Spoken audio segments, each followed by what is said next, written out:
The last and the main part of the show is, and as often happens, the main being the last segment, obviously often gets truncated because we're a little long-winded on the other ones.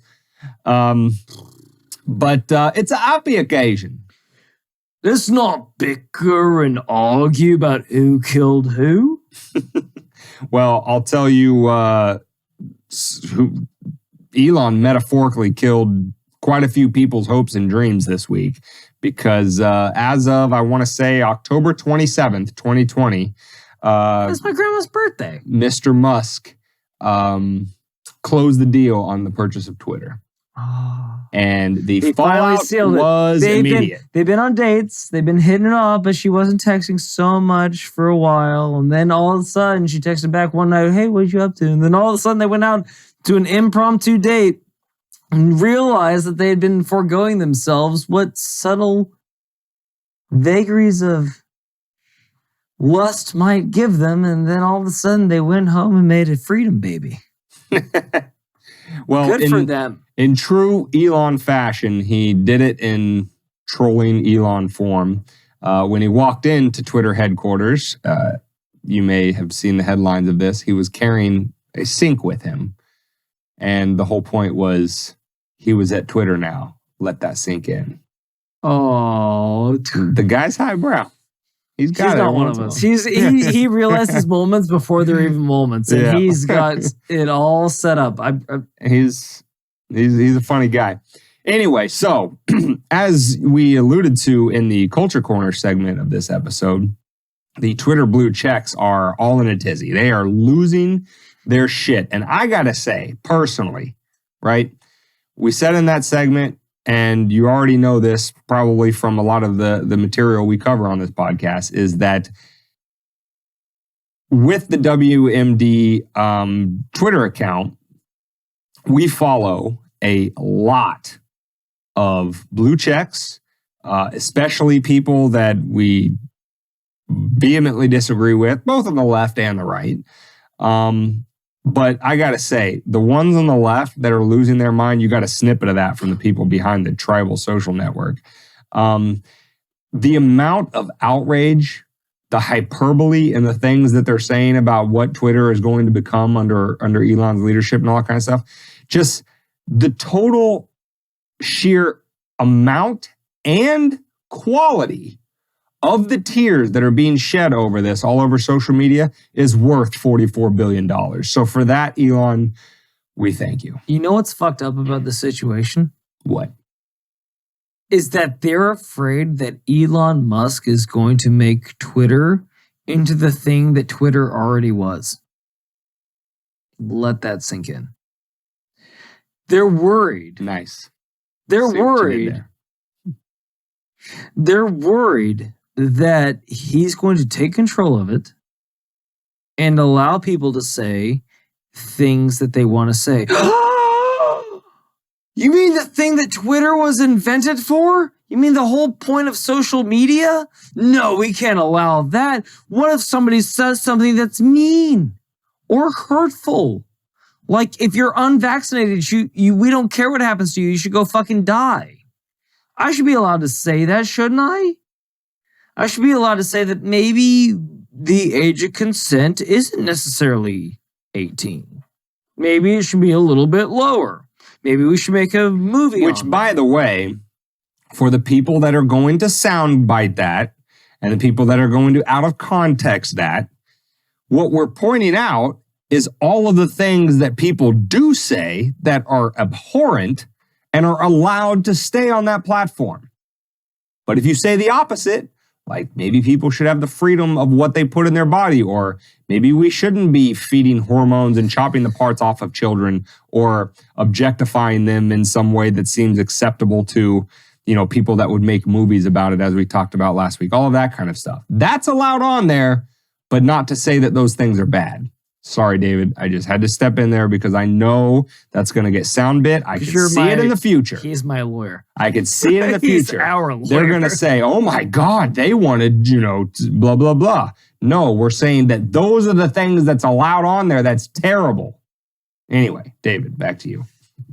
I think they could have deduced that. I know they could have, but that's not the point. I understand. The evildoers But don't allow you to do that. the tribal ones?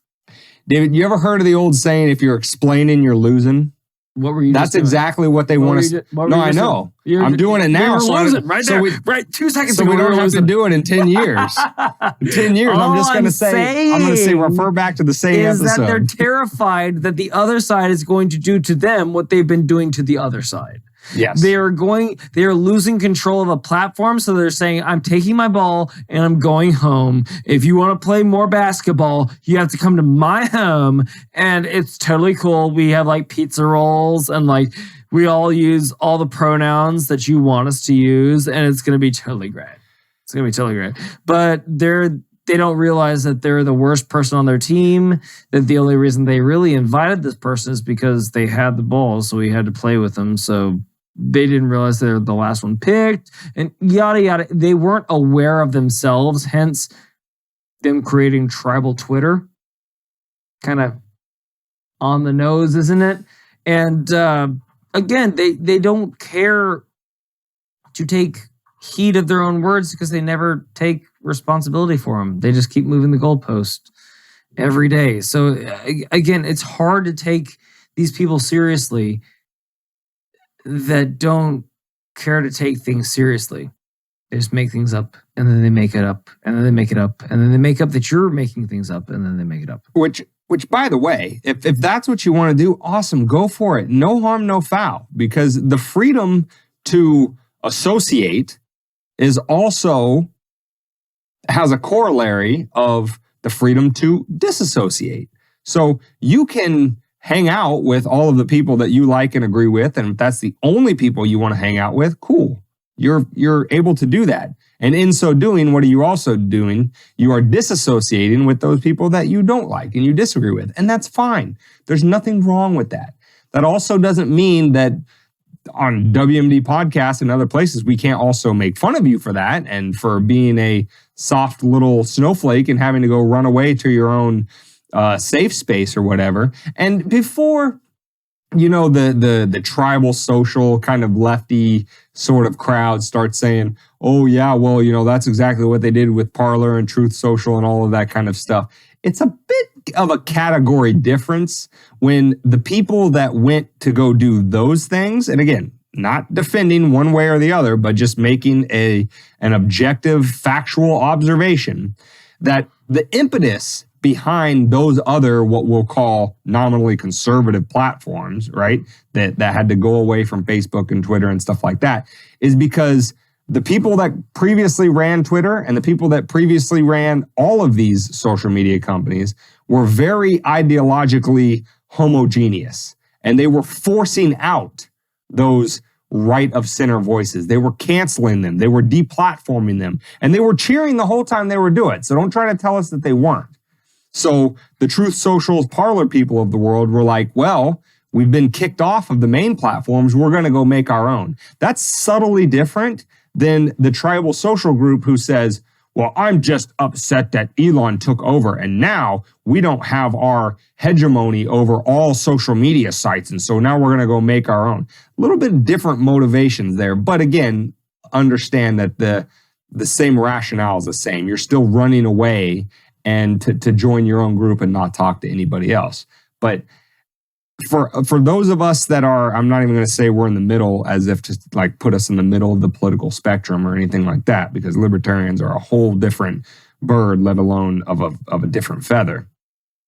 For those of us in the middle of watching all of this go around, we're like, you guys are losers. Like, Twitter isn't going to become this terrible, civilization ending thing. If anything, it's going to at least take a step forward in terms of helping us come and sit back down at a table, not get offended or get fake offended at every little thing, and actually start to talk to each other again. Maybe I'm naive and delusional for thinking that that's possible at this point, but I would like to think it. And I think that based on the way Elon has talked about the way he wants to run Twitter, that's the direction that it's going to go. And for that, 3 cheers.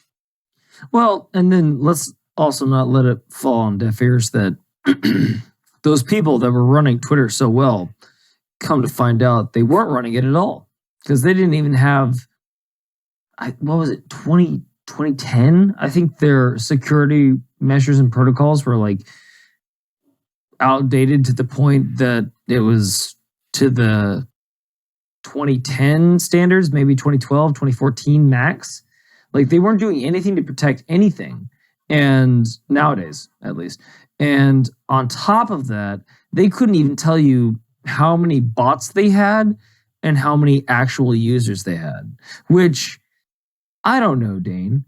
If you have people, if you're running a grocery store and you can't tell me how many actual people walked into your grocery store and how many fucking fake door opens you had, you're not running that grocery store very well now, are you? No.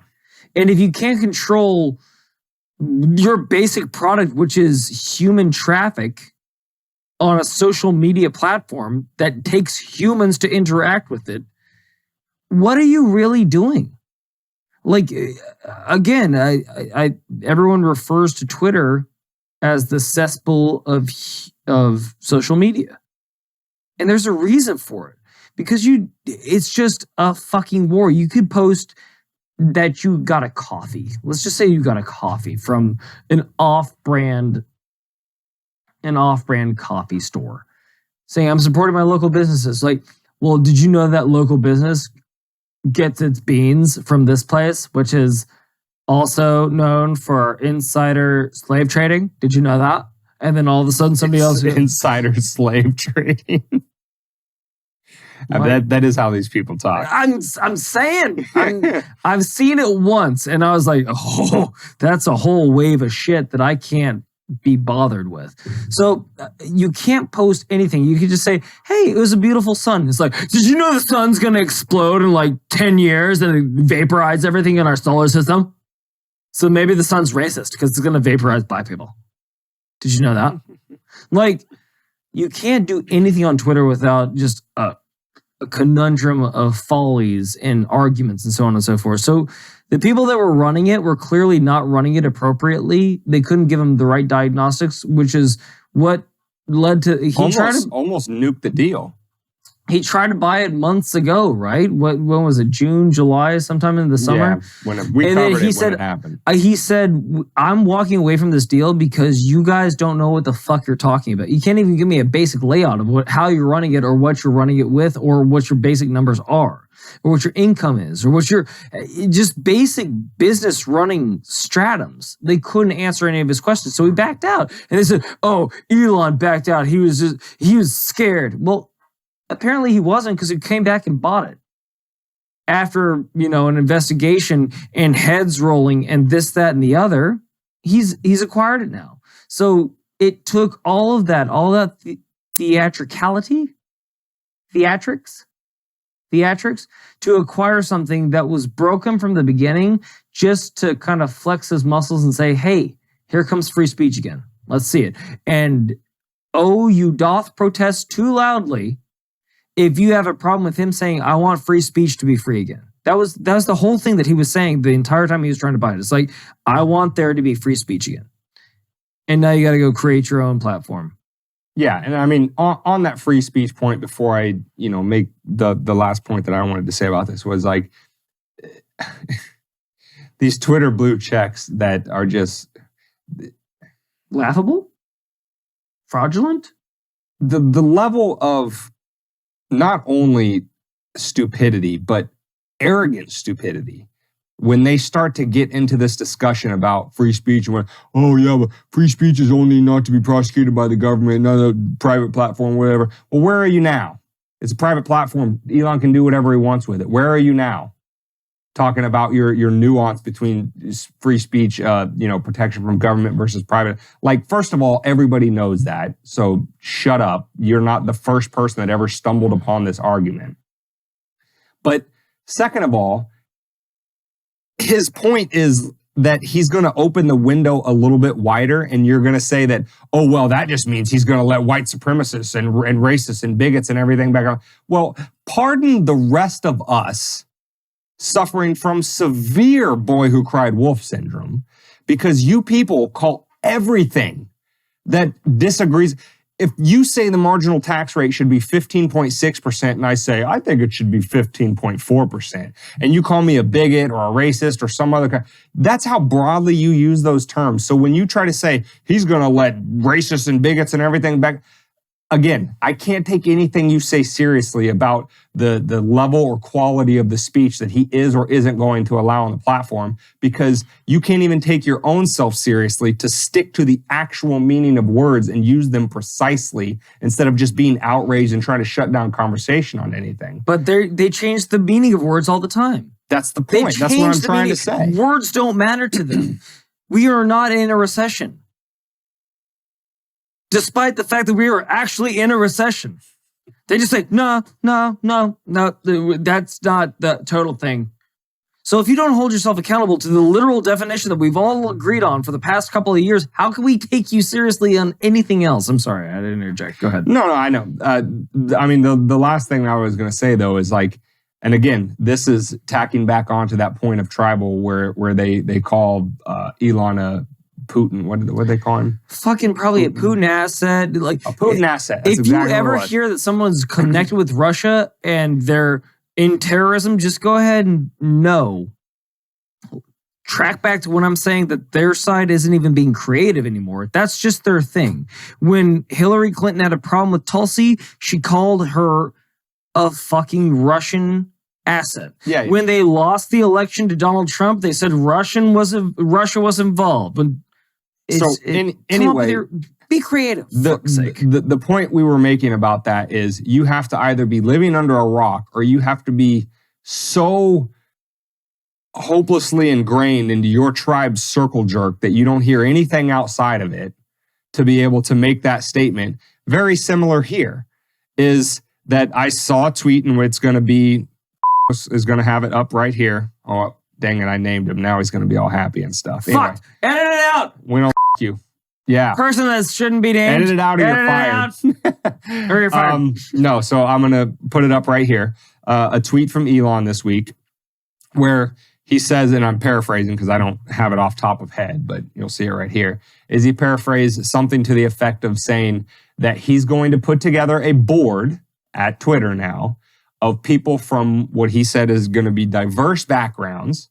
And this board is going to make the decisions transparently as to what the scope of speech allowed on Twitter is. Because Elon has said many times that like that speech should be free, but it should be within the bounds of the law and all that kind of stuff, which again, leaving it up to politicians to kind of dictate what the scope of speech is, I'm not altogether comfortable with. So I probably even disagree with Elon a little bit on what he thinks the speech is going to be allowed. But anyway, it's his platform. He can decide whatever he wants. And I think it's going to be a substantial improvement over the current ding-dongs that were running it that he's fired. Ding-dongs. But the point is that the tribal social group probably have no idea that that's Elon's plan.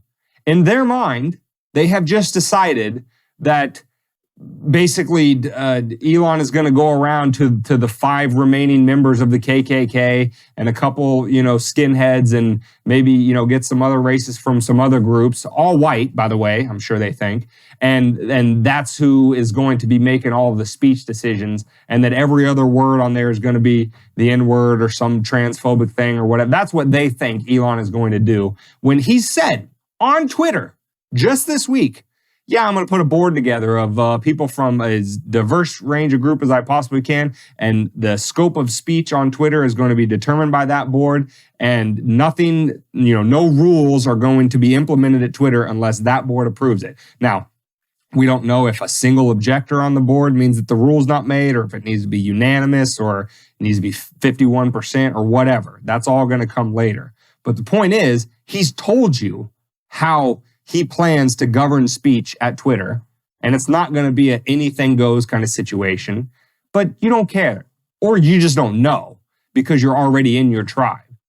But you're going to continue to call him an asset and a white supremacist and a racist and a bigot and all of the other scare words to try to shut him down. But anybody with 2 brain cells left to rub together and is actually paying attention or listening to what the guy has to say about what his plans are knows that you're full of shit, which is why I think that your attempts at your own little digital safe space are going to fail because other than the 15 of you that are going to go over there because your feelings get hurt by words on a screen, the rest of us are going to be like, this is actually much, much better. The bots are all gone. You know, we're actually having conversations about real topics and not canceling each other over words, you know. So anyway, I implore you to employ the wait and see strategy and see if it's as scary as you think it is. Me thinks it's probably not going to be. Well, I guess my bottom line is going to be, then go. If you guys think that you have a better system, if you guys think that you can run this, let's call it what it is. This is an argument over an application on your phone, but the grander scales is an argument about how we should run this country. And the whole point being is if you think you can do it better, then go. Do it better. Which brings us back to what we talked about on a couple of episodes, secession. We've talked about divorcing your government. We've talked about a bunch of things, but it's not really our government or us divorcing our government. It's the government divorcing us. They're saying, like, you have to do it this way. It's like, we don't agree. We're the majority and we're not going to do it. And you say, well, you have to do it because it's the right thing to do. It's like, we don't agree. Go ahead. You go do it yourself. See how it works. Hey, Chaz. It's going to be the summer of love. They're going to create what Capitol Hill Autonomous Zone is what Chaz stood for. And they were going to do it better than they were going to create a civilization in the middle of Portland that has never been on Earth. It's never been seen before because they had all the answers. 2 weeks? 2 weeks? I don't even know if it lasted that long. I'm pretty sure there were murders within a couple of days. 7 and 2 weeks. From what I remember that they segregated the population, that people that were on the outside weren't allowed in. What does that sound like? That sounds like the same thing that they accused the Republican social network is going to be. It sounds like the same thing they accused Trump of saying, not letting people into the borders. He's keeping kids in cages. It sounds very similar to that. So it's like, okay, if you guys think you can run it better and you guys think you have a utopian idea and you think communism or socialism is the greatest thing ever, it just hasn't been done right, then go. Then go. Go. We will be driving this car. You can throw your hissy fit in the back seat. We're going to keep driving forward. And when you decide that you've shit your pants too much and you need to be changed and you want to come back to the rest of this family to keep moving forward in this car, we'll let you back with open arms. But he might. David's a little more magnanimous than I am. But I'm willing to let you learn your own solutions by yourself. Dane he's a little less forgiving. But anywho, all I'm saying is just go. Go to Tribal. See how it works out. See if it's competing with Twitter in 6 months. I'll give you 6 months. If it's still 6 days. If it's still viable in 6 months, fine. Enjoy. But how's Brian Seltzer doing? I think we should set up an account over there. I think we should too. Hey guys. You want to do it? We'll just call it the open hand. A test run like Live the TikTok. Yeah, see if we can break their record and get banned faster than 20 minutes. What do you guys think about socialism? Is taxation theft? Do you want to be strong or do you want to just not? I think we should try to break Live the TikTok's record. 20 minutes. Good luck. Okay, so we're aiming for 21. No, we're trying to get banned quicker. Oh, I thought we were trying to outlast them. We're trying to get banned. But are we posting things every minute like they did, or are we just? Oh, I don't know if they did every minute, but we'll have to make it an even playing field. We can't go over the top. I like this though. I like this. We got to do it like they did, where you just say something unobjectionable, like men can't get pregnant. We're just going to say men stuff like that. Men are born without uteruses. Yeah, we could say taxation is theft, or we could say government is institutionalized violence, and that kind of stuff. So things that are true and inarguable. But what do we know? We're just two dumb podcasters. One of us dumber than the other. We'll let you decide.